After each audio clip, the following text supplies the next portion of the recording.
হার্ডের কারণ হচ্ছে ক্লাস প্লেটটা চেঞ্জ করতে হবে, ক্লাসটা হার্ডের কারণ। আজকে বাইকটা 9600 কিলো, 9629 কিলো চলা, 9600 তো ক্লাস প্লেটে কোনো সমস্যা হইলো না। আপনারা বাইকের মাস্টার সার্ভিস করাবেন কোন সময় জানেন?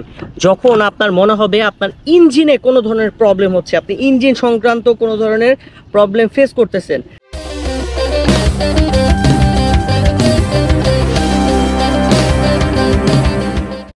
বিউটিফুল পিপল, সবাই কেমন আছেন? নতুন একটা ভিডিওতে আপনাদের সবাইকে স্বাগতম। আজকে চলে আসছি আফতাবনগর। আমার পিছের লোকেশনটা দেখতে পাচ্ছেন আপনারা সবাই। অনেকদিন হয়েছে আফতাবনগর আসি না, আর বাইক নিয়ে বেরোইছি আজকে অনেকদিন পর। আর এই যে আমার বাইকের অবস্থা খুবই করুণ, না যে হাল।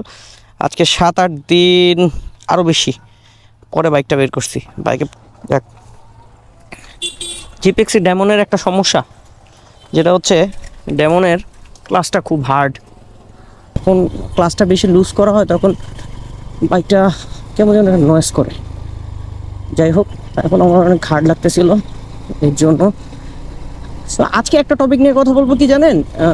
যেটা হচ্ছে আমাদের বাইক মানে কয়দিন পর পর সার্ভিসিং করাইতে হয়। বাইক সার্ভিসিং নিয়ে আমাদের অনেক মানুষের মধ্যে অনেক ধরনের মানে ঝামেলা আছে। আমাদের যারা রেগুলার মোটর ব্লগ করে, তারা আমাদের যারা নতুন বাইকার, হ্যাঁ, তাদের একটা দ্বিধা দ্বন্দ্বে ফালায় দেয় যে আপনার বাইক প্রতি 2 মাস 2.5 মাসে তো আপনার দেখা গেছে 1000-2000 কিলো চলতে, বা 5000 কিলো চলে। 5000 কিলো পর পর বাইকটা মাস্টার সার্ভিস করতে হবে। ওরা কি আমার সার্ভিস করতে আইছে? আমি কেন যাবো কেমনি? গরু টরু দেখলে কোনো দিন হর্ন দিবেন না, ওদের মাঝখান দিয়ে যাইতেছি। এই দেখ আমার যাইতেই দেখি, বাড়ি দিয়েছে একটা। এই যে একটা জিনিস, ব্যাপারটা হচ্ছে 5000 কিলো পর পর আমরা ব্রেক প্যাডটা চেঞ্জ করি। 5000 কিলো পর পর এয়ার ফিল্টার চেঞ্জ করা। আপনার ব্রেক প্যাডটা যদি খেয়ে যায়, সেটা ডিপেন্ড করে আসলে আপনি ব্রেক করেন কীভাবে, কোথায় রাইড করতেছেন। পাহাড়ি এলাকায় আপনি যদি 5000 কিলো রাইড করা লাগবে না, 1-1500 কিলো রাইড করলেই দেখা গেছে আপনার ব্রেক প্যাডটা ক্ষয় হয়ে যাবে। তো সেইগুলো চিন্তা করে আপনার বাইকের কাজ করাইতে হবে। প্রতিটা জিনিসের একটা মেয়াদ থাকে, একটা ক্ষয় থাকে, একটা ক্ষয় হয়। সেই ক্ষয়ের উপর ডিপেন্ড করে আপনি আপনার বাইকের জিনিসপত্র পার্টসগুলো চেঞ্জ করবেন। এবার আমি আপনাদের সাথে একটা মানে সার্ভিস সেন্টারের, বাইক সার্ভিস সেন্টার রিলেটেড একটা মজার ব্যাপার শেয়ার করি। ব্যাপারটা হচ্ছে, আমি যখন আমার বাইকটা জিপিএক্সে সার্ভিসিং করাইতে যাই প্রথমবার, হ্যাঁ, সার্ভিসিং যখন 3000 কিলো চলে তখন আমি সার্ভিসিং করাতে যাই।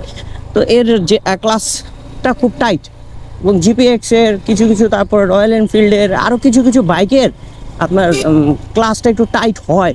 এটা স্বাভাবিকভাবে, এটা কি বলে আমরা যেমন এটা জিনগতভাবে বলা যায়, ঠিক আছে? এই বাইকগুলার ক্লাসগুলো টাইটই হবে। আপনি নরম করলে, এই যখন একটু হাই গিয়ারেতে থাকবে, বাইক স্পিড কম থাকবে, তখন গেট মানে একটা অন্যরকম সাউন্ড করে। তো সেই ক্ষেত্রে আপনি যদি ক্লাসটা একটু টাইট থাকে, বাইকটা খুব ভালো রান করে। তো আমি যখন 3500 কিলো যাওয়ার পর আমি পরে বলতেছি, ভাই আমার ক্লাসটা খুব টাইট। ওরা সার্ভিস সেন্টারে যে আসে, সে রাইট টাইট দিল, দেওয়ার পরে বলতেছে যে ভাই আপনার ক্লাস মানে কী সমস্যা, ওরা জিজ্ঞেস করছে। ও বলে, ভাই আমি তো বলতে পারবো না, আমার ম্যানেজার এসে বলবে। আচ্ছা, তুমি আমার কোনো সমস্যা বলবো না, ম্যানেজার বলবে। এটা তো ওদের পলিসি যে বলবে না। ম্যানেজাররা যখন জিজ্ঞেস করলাম, ম্যানেজার আইসা আমার হামতাম অনেক কিছু বলতো। বাইকের তো সব ঠিক আছে, ইঞ্জিন অয়েল চেঞ্জ করতে হবে, কিন্তু এটা আপনার যে স্পিডটা ঝামেলা হয়, এই ক্লাস প্লেটটা আপনার হার্ডের কারণ হচ্ছে ক্লাস প্লেটটা চেঞ্জ করতে হবে, ক্লাসটা হার্ডের কারণ। পরে আমি বললাম যে ভাই, ক্লাস প্লেট 3000-3500 কিলো বাইক চালাইলাম, ক্লাস প্লেট চলে গেল, এটা মানে কি? পরে বলতেছে যে না ভাই, ক্লাসটা এরকম হয় মাঝে মাঝে। পরে বললাম, আমি 2 দিন আগে মাওয়া থেকে আসছি। আমাকে ভাইয়া, আমি মাওয়া থেকে আসছি 2-3 দিন আগে, আর আমি আমার বাইক তখন চেষ্টা করছি একটু টপ উঠাইতে, টপে আমি 143 উঠাইছি। তাহলে কেমনে আমার ক্লাস প্লেটের প্রবলেম হইলো? 143 উঠবে ক্লাসে প্লেট যদি ক্লাস সমস্যা হয়? পরে বলে না, আসলে এটা চেঞ্জ করতে হইতে পারে। আচ্ছা, আমি পরে জিজ্ঞেস করলাম, ভাই কেমন খরচ পড়বে? সব জায়গায় এত গরু কেন, এত পুলিশ কেন, এত গাড়ি কেন, যাবো কেমনে, উল্টা কেন? তো পরে আমারে বললো যে ভাইয়া, এটা চেঞ্জ করলে ঠিক হয়ে যাবে। এখন কত টাকা লাগবে? টাকা লাগবে ভাইয়া, এটা তো বলতে পারি না, খোলার পরে বলতে পারবো। খোলার পরে বলতে পারবেন কেন? যদি এমনি নর্মালি ঠিক হয়ে যায়, ক্লাস প্লেটটা চেঞ্জ করলে, তাইলে মনে করেন টাকা অল্প লাগবে, 2600-2700। আর যদি পুরো সেট চেঞ্জ করতে হয়, তাহলে মনে করেন 4500 টাকা। পরে আমি বললাম, ভাই একটা কাজ করেন, আমার যেহেতু বাইকের স্পিড ভালোই উঠতেছে, আপনি এটা চেঞ্জ করার দরকার নাই, যেমনি আছে আপনি নর্মাল একটা জেনারেল সার্ভিস করে দিয়ে দেন। কারণ আমি মাস্টার সার্ভিস করাবো না। পরে কী করলাম, একটা জেনারেল সার্ভিস করাইলাম। এখন জেনারেল সার্ভিস করাইতে পরে তারা মাস্টার সার্ভিস করবে না, তখন তারাই বললো যে না ঠিক আছে একটা জেনারেল সার্ভিস দিয়ে দিতে। আচ্ছা ঠিক আছে, জেনারেল সার্ভিস দিয়ে দেন। জেনারেল সার্ভিস কত? জেনারেল সার্ভিস 700 টাকা। মাস্টার সার্ভিস হচ্ছে আপনার 1500 টাকা। আচ্ছা মাস্টার সার্ভিস 1500 টাকা, জেনারেল সার্ভিস 700 টাকা, ঠিক আছে আমার একটা জেনারেল সার্ভিস দিয়ে দেন। তা আজকে বাইকটা 9600 কিলো, 9629 কিলো চলা। 9629 কিলো বাইক চলার পরেও আমার তো ক্লাস প্লেটে কোনো সমস্যা হইল না। সো এই যে আমাদের এক শ্রেণীর মোটো ব্লগার, যাদের আমি এক বড় ভাইয়ের একটা কথা শুনছিলাম যে দালাল ভাই আছে কিছু, দালাল ভাই, এই দালাল ভাইদের মানে তারা বাইক চালায় ঠিক আছে, তারা বাইক সম্পর্কে অনেক ইনফরমেশন হয়তো আমাদের থেকে বেটার জানে, বাট তারা কিছু ইনফরমেশান এমন আপনাকে দিবে যে আপনি প্রতি 3000, 4000, 5000 কিলো পর পর যায়া আপনি বাইক সার্ভিস সেন্টারে কোনো কাম না থাকলেও ঢুকাইবেন। এই যে 3000 কিলো পর পর বাইকটাকে সার্ভিস সেন্টারে কাম না থাকলেও যে ঢুকাইবেন না, এই ঢুকানোটা না আমিও ঢুকাইছি এক সময়। আজকে এতদিন পর আমি এই যে আমরা এত ধাক্কা মাক্কা খায়া এখন আমি চিন্তা করি যে এই টাকাগুলো আমার ফাউই গেছে। এই যে আমি এখন বাইক চালাইতেছি, আমার বাইকে কোনো প্রবলেম নাই। আমার যখন প্রবলেম থাকে যে ক্লাস প্লেটের সমস্যা, ব্রেক প্যাডের সমস্যা, আমি ব্রেক প্যাড চেঞ্জ করি। যখন আমার বাইকের এয়ার ফিল্টার চেঞ্জ করতে হবে তখন আমি এয়ার ফিল্টার চেঞ্জ করি। যখন আমার ক্লাস কেবল চেঞ্জ করতে হবে তখন আমি ক্লাস কেবল চেঞ্জ করি। যখন আমার ইঞ্জিন অয়েল চেঞ্জ করতে হবে তখন আমি ইঞ্জিন অয়েলই খালি চেঞ্জ করি। আদারওয়াইজ আমি এক্সট্রা আর কোনো কাজ করাই না। যখন যেটা লাগবে আমি তখন সেটাই করি। সেই ক্ষেত্রে আপনি যা দেখেন যে কাজটা কম পড়তেছে, খরচটা নাই। কিন্তু যখনই আপনি সার্ভিস সেন্টারে মাস্টার সার্ভিসের নামে প্রতারণার মধ্যে ঢুকবেন, ঠিক আছে, মাস্টার সার্ভিস নামের একটা প্রতারণা আছে। যখনই আপনাকে এই মাস্টার সার্ভিসের প্রতারণার ফাঁদে ফেলানো হবে, আপনার কাছ থেকে মিনিমাম 5 থেকে 7000 টাকার একটা বিল করে আপনার পকেটটা ঘচায় দেওয়া হবে। চলো না আমরা এবার একটু দাঁড়ায় কথা বলি, একটা জায়গায় দাঁড়াই। এবার আপনাদের সাথে আমি মজার ব্যাপারগুলো শেয়ার করি। এই কাজগুলোতে আমিও অনেকবার গেছি, আমিও আপনাদের সাথে শেয়ার করলাম যে কেন আপনারা বাইকের সার্ভিস যখন করাবেন এই জিনিসগুলো অবশ্যই ফলো রাখতে হবে। যে আপনার বাইকে কি কি সমস্যা আছে, আপনার অবশ্যই বাইক চালাইতে হলে আপনার জানতে হবে বাইকের কোনটা কি, কোন পার্টসে কোন সমস্যা। যদি আপনি এই জিনিসটা সম্পর্কে না জানেন, বাইকের সার্ভিস সেন্টারগুলো আপনাকে মাস্টার সার্ভিস নামে এক ধরনের প্রতারণায় ফেলাবে, যেখানে আপনাকে বলবে আপনার বাইক পুরো চেক করা হবে। আপনি যখন যাবেন, যাওয়ার পর ফার্স্টেই আপনি কি করবে, বাইকের কলকবজা যা আছে সব খুলে ফেলাবে। এটা হচ্ছে সর্বপ্রথম একটা জিনিস। সার্ভিস সেন্টারে ঢুকা মানে আপনার বাইকের সব খুলে ফেলা।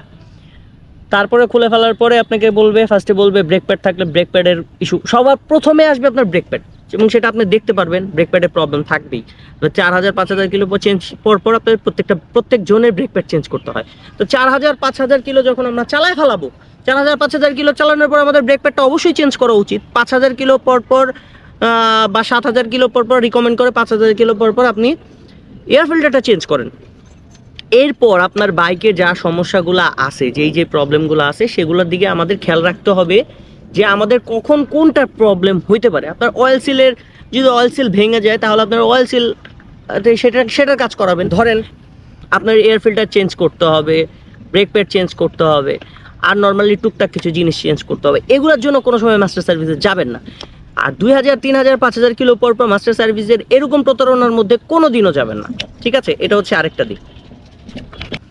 আমার মতে, আমার জ্ঞানে, ছোট জ্ঞানে আমি যতটুকু বলতে পারি, আপনারা বাইকের মাস্টার সার্ভিস করাবেন কোন সময় জানেন? যখন আপনার মনে হবে আপনার ইঞ্জিনে কোনো ধরনের প্রবলেম হচ্ছে, আপনি ইঞ্জিন সংক্রান্ত কোনো ধরনের প্রবলেম ফেস করতেছেন, আপনার ক্লাস প্লেট চেঞ্জ করতে হবে, ইঞ্জিনের কোনো প্রবলেম আছে, আপনার সাসপেনশনে কোনো প্রবলেম আছে, চেসিসে কোনো প্রবলেম আছে, এই রিলেটেড যখন আপনার প্রবলেম ফেস করবেন তখন আপনি বাইকের মাস্টার সার্ভিস করাবেন, এবং তখন আপনার জন্য বাইকের মাস্টার সার্ভিস করানোটা ম্যান্ডেটরি। আর আপনাদের সাথে কথা বলতে বলতে এখানে গ্যান্ডারির রস চলে আসছে। তো যেহেতু গ্যান্ডারি আলা মামা যাচ্ছিল, তা আমি বললাম যে আমাকে গ্যান্ডারি খাওয়া যাক। হয়ে গেছে। এই টাইমে আফতাবনগর আসলে অনেক গরু দেখতে পারবেন।